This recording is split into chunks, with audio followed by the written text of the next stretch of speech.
know we've been chatting for a while, and we gotta get you on the channel and talk movies and let everybody know what you do, because what you do is fascinating stuff, man. Like I was like impressed, especially when we'll get to Affinity a little bit later.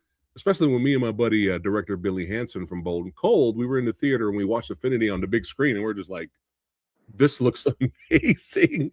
And of course, Prison of War, but we'll get all that, man. So I was like, I got to reach out to the legend here, because, brother, you were a part of 3 of my favorite action movies of last year. But first of all, thanks for having me, and I'm glad you like those movies, cinematography of those movies. It's like, yeah, it came natural. It was a lot of fun. Well, I have to ask, like all my guests, we got to go back in time to start about the beginning of the journey. That's right. So, what got you into filmmaking, and how did you become Uh, a cinematographer, a thespian?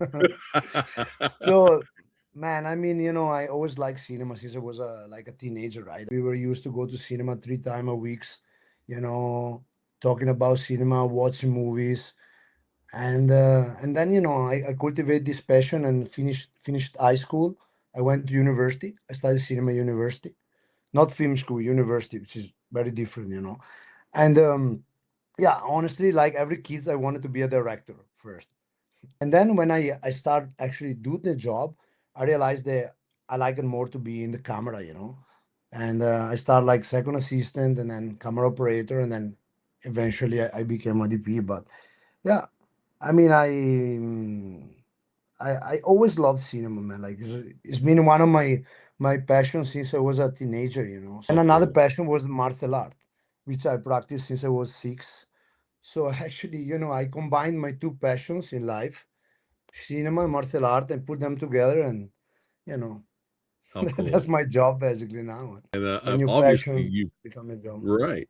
And we're going to show a couple of clips from Affinity later. So, obviously, your martial arts training plays into how you move that camera around. Have Hey, to, man. It's like, especially if you mount heavy lenses, and especially if you hold the camera like steering wheel, right? For shooting this yeah. fight scene, you hold the camera like this, so all the weight goes on your biceps, your shoulder. So you need to be in shape. You need to move very fast in sync with the performer. So absolutely, it's a very physical job.